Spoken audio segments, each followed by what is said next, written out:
Buenos días y bienvenidos a una nueva edición de Coffee Break en el Círculo de Empresarios de Galicia. Esta es la tercera jornada que hacemos y este es un formato que creemos que está funcionando muy bien. Se trata durante media hora de hacer un break, de tomarnos el coffee y de hablar de algún tema que sea en estos momentos actualidad, ¿no? Las jornadas anteriores, uno ha sido el Brexit, el otro ha sido teletrabajo y ahora toca al Bitcoin. Bitcoin, que está de moda, pues por todas las variaciones que está teniendo y como una posibilidad de invertir en él, ¿no? Hoy contamos con nosotros con Pablo López, que es responsable de CreativeBlock y experto en tecnología. ¿Eso qué significa? Pues que vamos a tener un experto que nos va a hablar de qué es Bitcoin, de cómo funciona y después pues vamos a hablar de los mercados y de las fluctuaciones que está teniendo como alternativa de inversión. Le paso la palabra a Pablo, que es el experto y que es el que nos va a ilustrar. Como siempre, 20 minutos de charla y después 10 minutos de preguntas, así que os invito a que a través del chat, a través de las preguntas, pues podéis participar y resolver cualquier duda. Pablo, muchas gracias, como siempre, por estar aquí y cuando quieras. Muy bien. Me voy a quitar para que se me escuche mejor. Muchísimas gracias por la invitación a poder hablar de esta innovación tecnológica, de esta innovación financiera que está suponiendo Bitcoin. Y además en este formato café, que me viene muy bien porque con toda la volatilidad que ha tenido Bitcoin en el último mes, muchos amigos y algunos clientes me envían WhatsApps, me llaman, me preguntan, oye, esto y el otro, y así pues tenemos un foro para poder dar un poquito de información. Un poquito de información que quiero ser rotundo y quiero destacar con esto, que no son consejos de inversión. No son consejos de inversión. No recomiendo que nadie se ponga a invertir en algo que desconoce, ¿no? Entonces, lo que voy a hablar aquí es de cómo funciona Bitcoin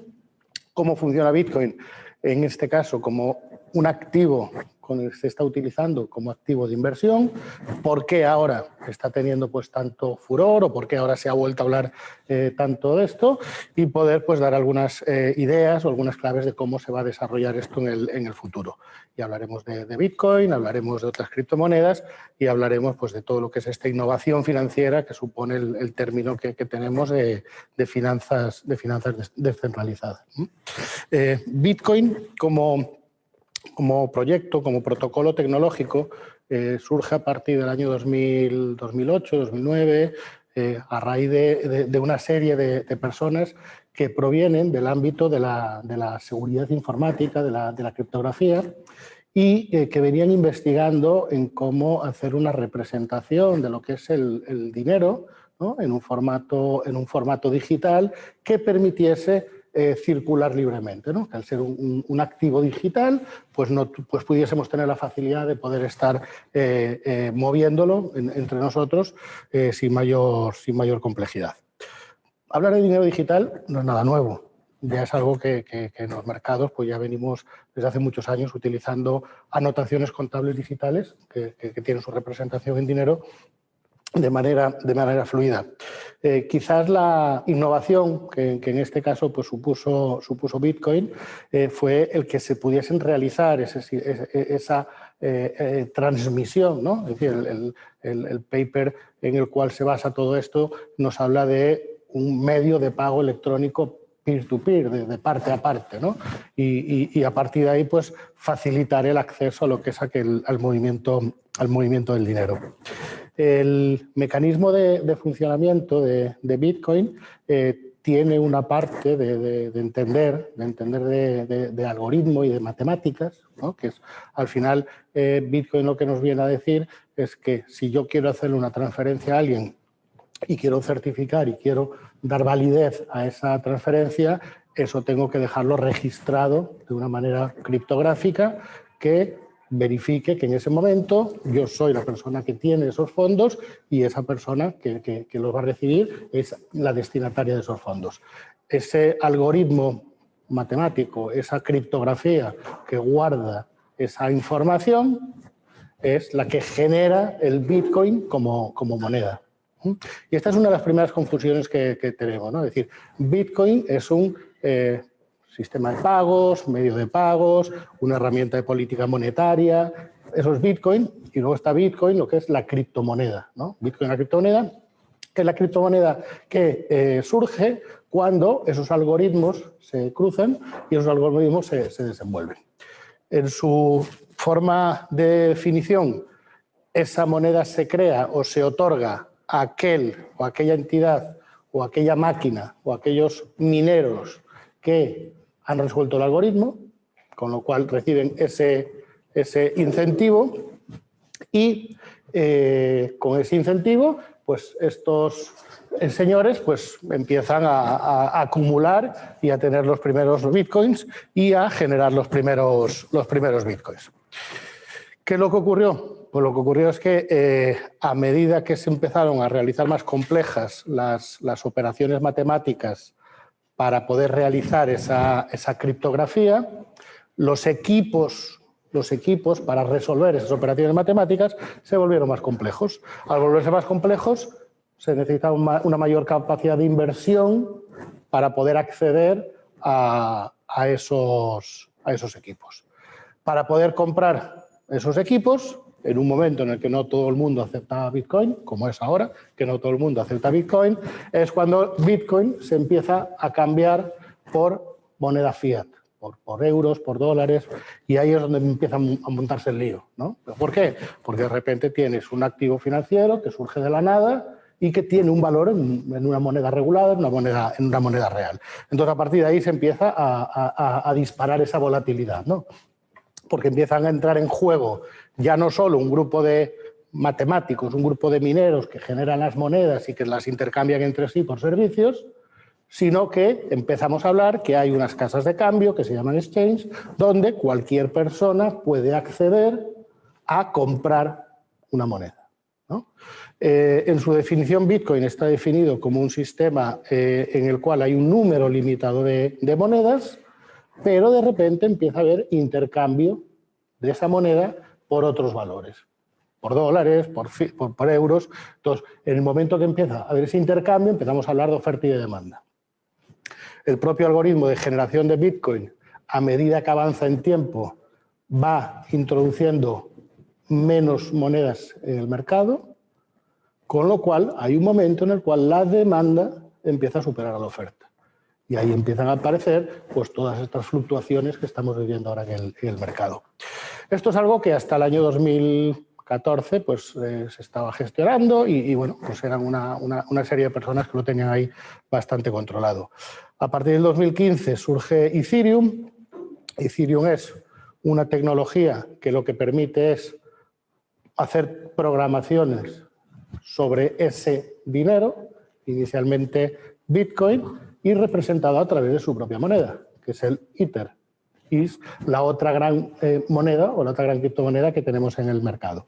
Que lo mismo, es un proyecto tecnológico, pero que es, digamos, más accesible, más amigable. Estamos hablando del año 2015. ¿Qué es lo que ocurre? Que al ser más accesible y más amigable, ya no necesitas ser un experto en criptografía para generar esos bitcoins nuevos, sino que con conocimientos de programación y con estudio, pues ya empezamos a poder crear monedas nuevas. Y aquí es donde ya se empieza la máxima locura, ¿no? Es decir, de repente ya no es un sistema en el cual hay un papel referenciado que nos dice cómo se generan, cuántas van a ser, unas casas de cambio en las cuales se compran y se venden y por supuesto, mucha gente habla de Bitcoin como algo anónimo y queda todo reflejado, ¿no? Queda todo reflejado de qué usuarios, los usuarios son unos números complejos, pero queda todo reflejado ahí. Aquí de repente empiezan a aparecer muchísimas monedas.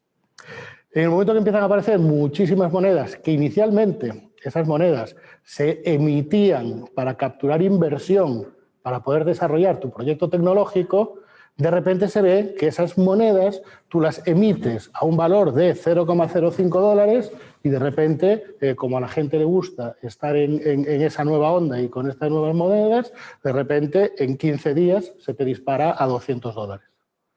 Y de repente empieza a haber una onda especuladora pura a la hora de empezar a invertir en estas monedas.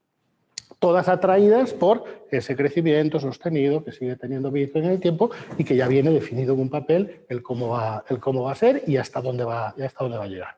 Entonces empiezan a aparecer el mercado de los exchanges, de las casas de cambio, en las cuales puedes comprar y vender de manera sencilla. Empiezan a aparecer toda una serie de nuevas criptomonedas que te permiten vincularlas a otras criptomonedas y hacer swaps, intercambios entre ellas. Y de repente se empieza a generar un ecosistema financiero que es el que tenemos ahora, que es el que vivimos ahora, ¿no? Que es lo que le llamamos las DeFi o las finanzas descentralizadas. Como hablamos de innovación, ¿no? de innovación financiera, tenemos que preguntarnos qué es lo que nos aportan herramientas como Bitcoin o herramientas como Ethereum a todo este ecosistema financiero. Bueno, pues lo que ayuda es a facilitar, a agilizar las operaciones, a hacer operaciones más seguras. Yo cuando empecé con esto en el año 2014 estaba en Latinoamérica y allí pues había un claro ejemplo de lo que era la ausencia o la falta de bancarización de muchas personas, con lo cual aquí lo que tenías es que cualquier persona que tuviese un smartphone podía abrirse su cuenta y con esa cuenta poder empezar a hacer intercambios, ¿no? Poder empezar a hacer compras y poder empezar a hacer ventas. Cuando venía aquí a Europa, de esos viajes de la época que estuve viviendo allí, claro, aquí veía que ese mismo activo, en vez de utilizarse para generar liquidez en el mercado o en vez de utilizarse para ese carácter de bancarización, aquí se está actuando puramente por especulación, ¿no? Entonces, eso nos lleva a la situación un poco que hemos vivido en estos últimos meses, ¿no? En el cual la oferta y la demanda no están acompasadas, hay mucha gente, pequeños inversores con pequeñas cantidades queriendo meterse por su facilidad, por su atractivo, porque es un momento en el que la situación económica pues también nos puede ayudar a decir, oye, vamos a buscar un valor refugio que se habla o vamos a probar con esto que nos puede dar pues mayor tranquilidad. Pero también se empiezan a meter aquellos que directamente lo que van a buscar es una herramienta más de trading, de un trading muy agresivo, en el cual lo que están buscando pues son esas volatilidades que se generan, intentar aprovecharse de ellas. Tanto comprando en el corto cuando está bajando para buscar la subida rápida, como también comprando en momentos muy incipientes esperando pues esa subida. Para que ocurra esto o para que alguien pueda un poco entender cómo va esto, aquí al final lo que se ha hecho ha sido, muchas veces lo comparo con una casa de apuestas, ¿no? Es decir, aquí al final es una casa de apuestas, ahí salen un montón de monedas asociadas a proyectos.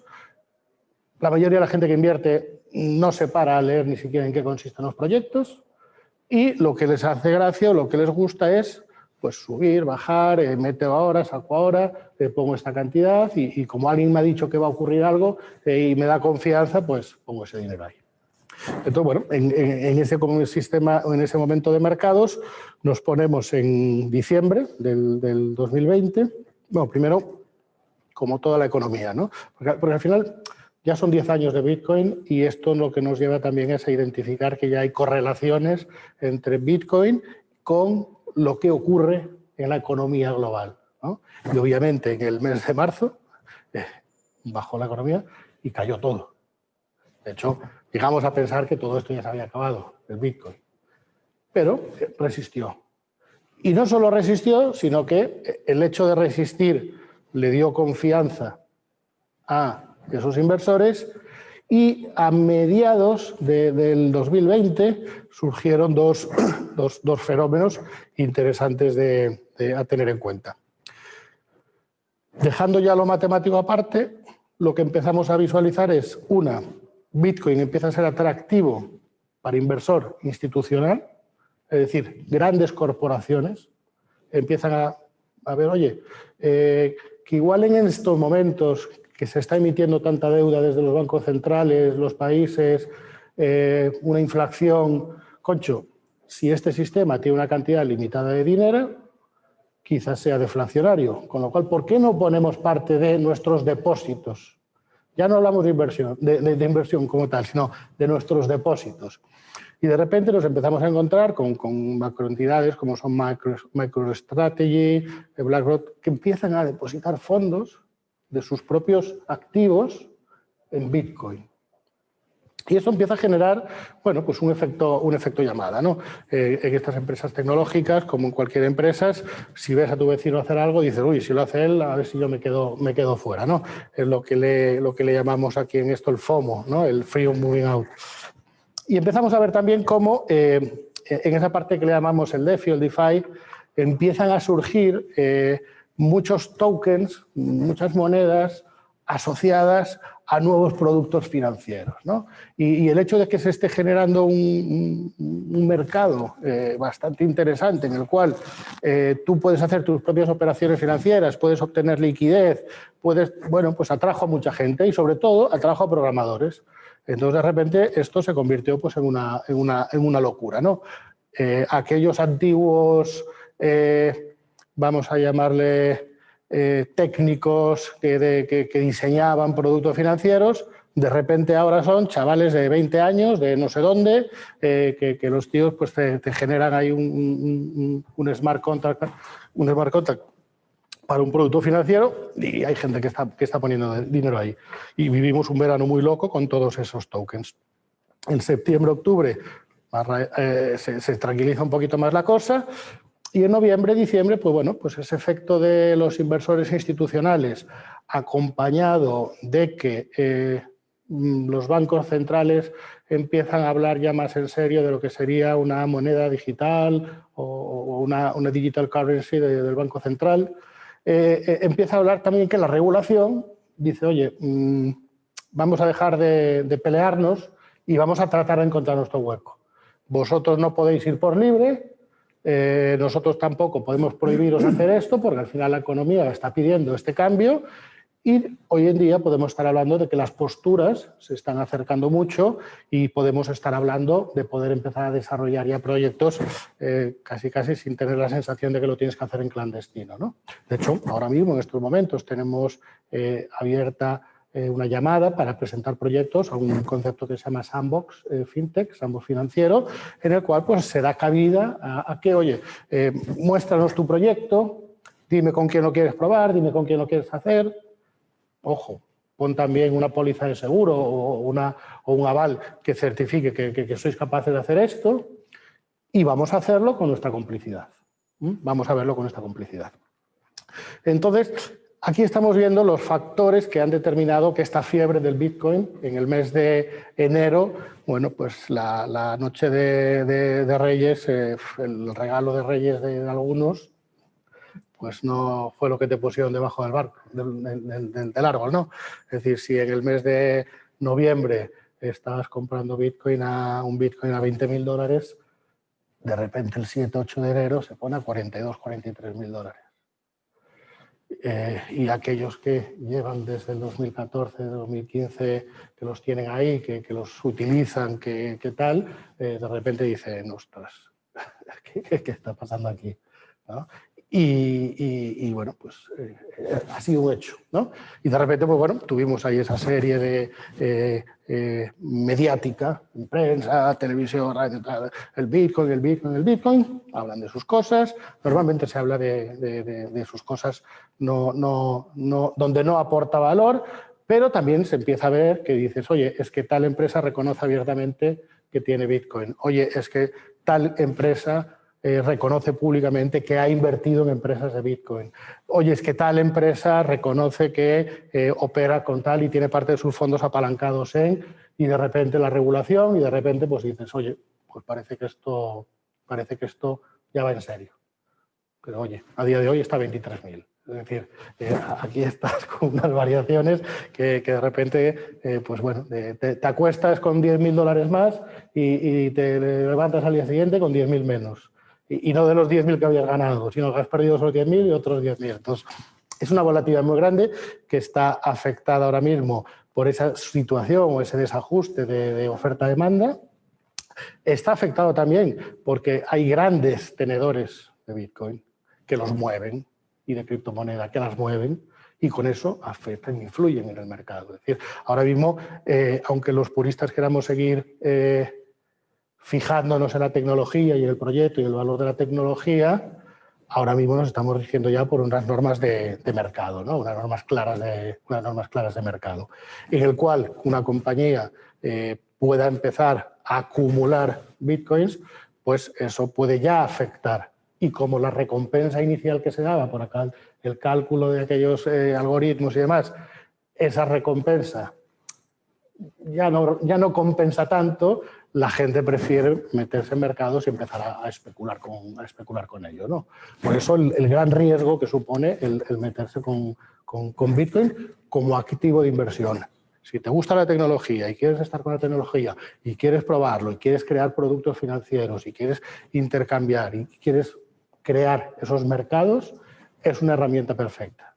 Es una herramienta perfecta. De hecho, de aquí a unos años veremos en el que, sin llamarle Bitcoin, todos estaremos trabajando sobre estos protocolos financieros, porque al final lo que se ha creado, y ahí ha sido principalmente Ethereum, lo que se ha creado es la nueva plataforma tecnológica para el diseño de los nuevos productos financieros y de las nuevas necesidades, ¿no? Entonces, hay esas relaciones y esas interoperabilidades.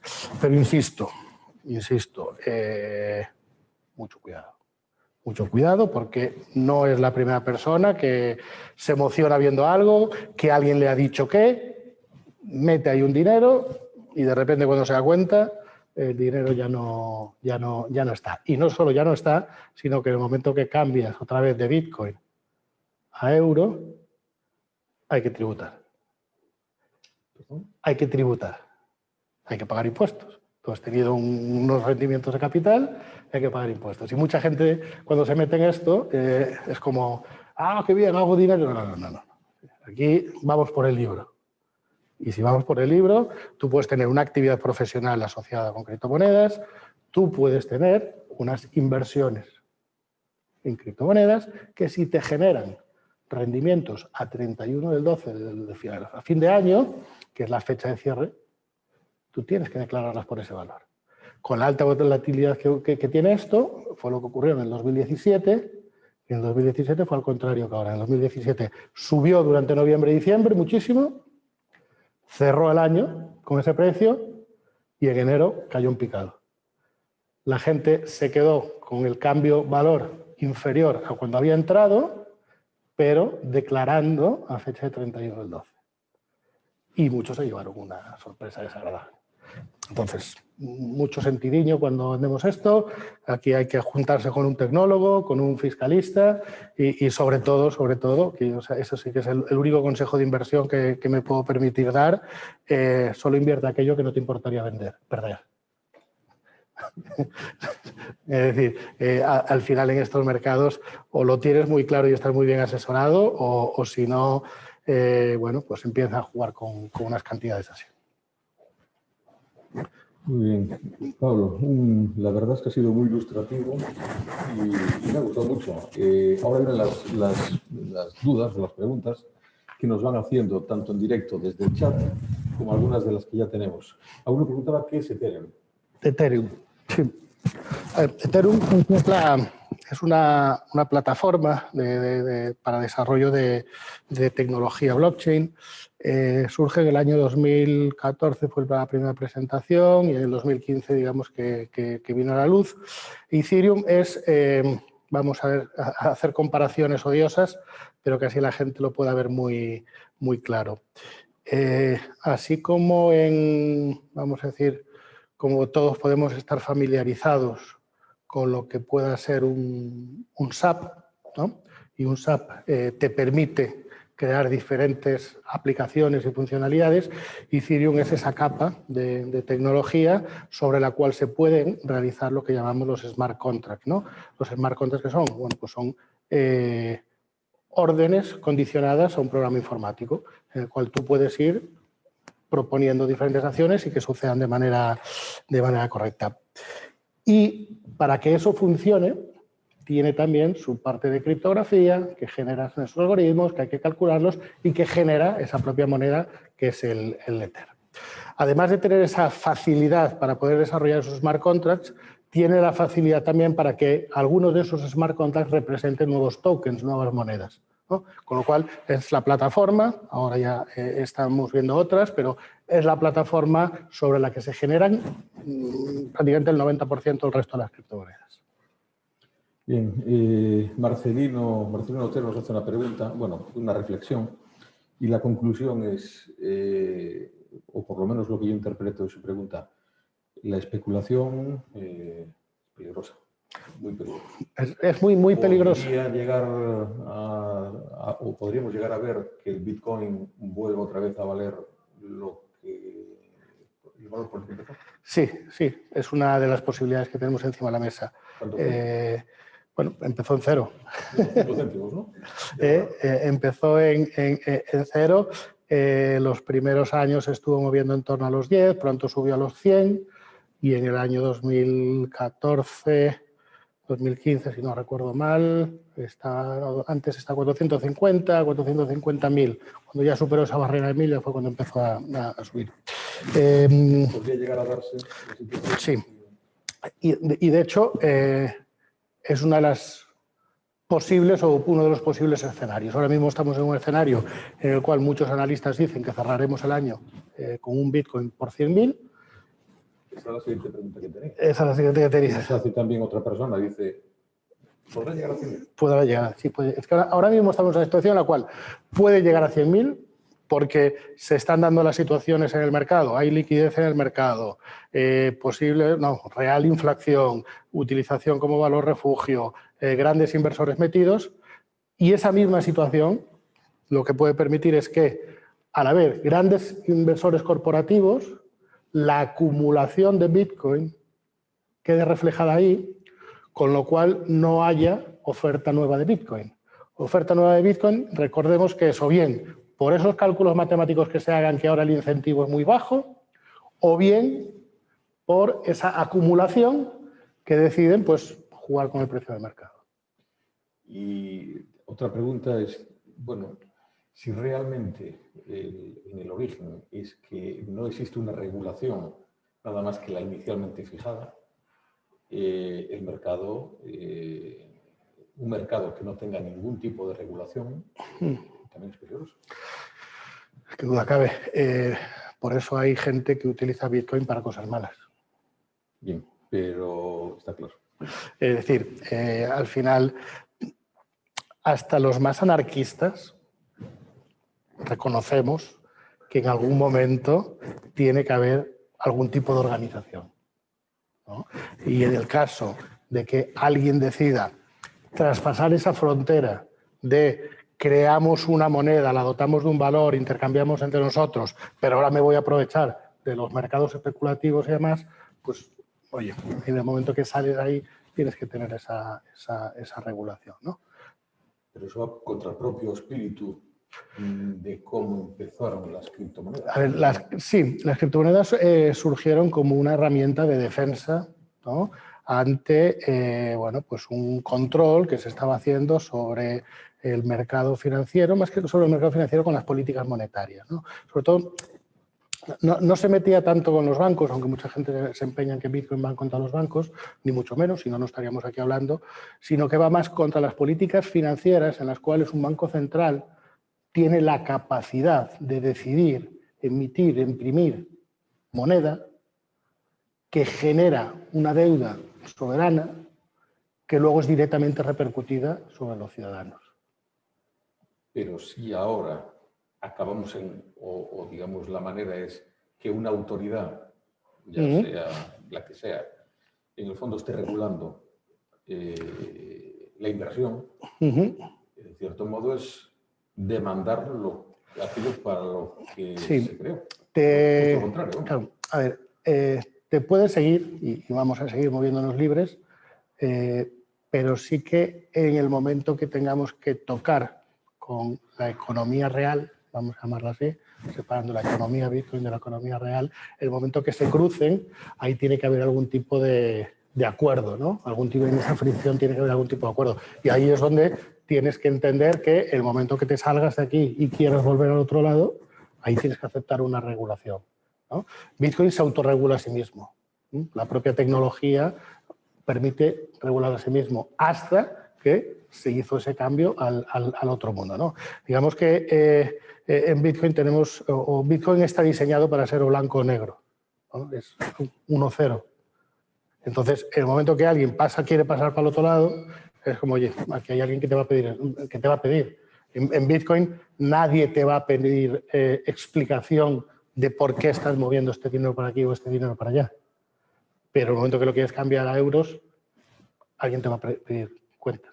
Entonces es responsabilidad tuya, si te pasas a cambiarlo a euros, el que te van a pedir a venir con todas. Y hay que ir a por todas. Si te quedas dentro del ecosistema Bitcoin o dentro del ecosistema de la criptomoneda, pues es que además la utilización de las criptomonedas está precisamente para que los protocolos sigan funcionando. Y a veces nos extrañamos cuando alguien te dice, oye, pero ¿cómo te estás gastando el Bitcoin para dárselo a esas máquinas para que calculen o tal? Y dice, bueno, porque así sigue funcionando. Hay otros que no lo entienden, que dicen, pero si eso ahora vale, dices tú, ya, pues que yo no miro para ese otro valor, ¿no? Es decir, yo miro para el valor que tiene dentro de la tecnología y dentro de la facilidad que me permite a mí viajar por todo el mundo y poder estar pagando todo lo que necesite sin necesidad de tener que estar cambiando de moneda, asumiendo costes que no debo. Esa es la pureza que mantiene. Pero en el momento que quieras jugar a la especulación, como dice Marcelino, una, regulación y dos, prudencia.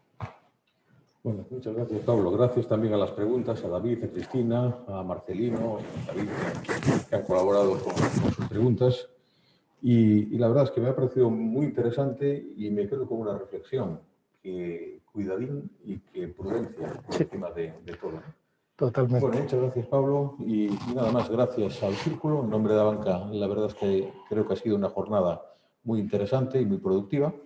Y volveremos muy pronto con otro Coffee Break, con este mismo formato y de algún tema pues, que esté de plena actualidad. Gracias al Círculo y gracias a todos por estar ahí. Pablo, gracias. Sí, pues agradeceros a Banca que oye, pues nos dejáis este espacio para aquellas personas que nos gusta la innovación tecnológica, pues poder comentar cómo la tecnología, pues en ese cross sectorial que es la tecnología blockchain, que es la que subyace en todo esto, pues en el ámbito financiero pues están ocurriendo muchas cuestiones.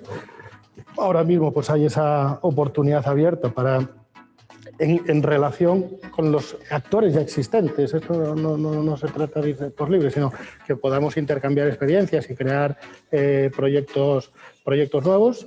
Que aquellos que deseéis iniciaros en el mundo de las criptomonedas, hay primero hay que formarse, hay que saber cómo funcionan.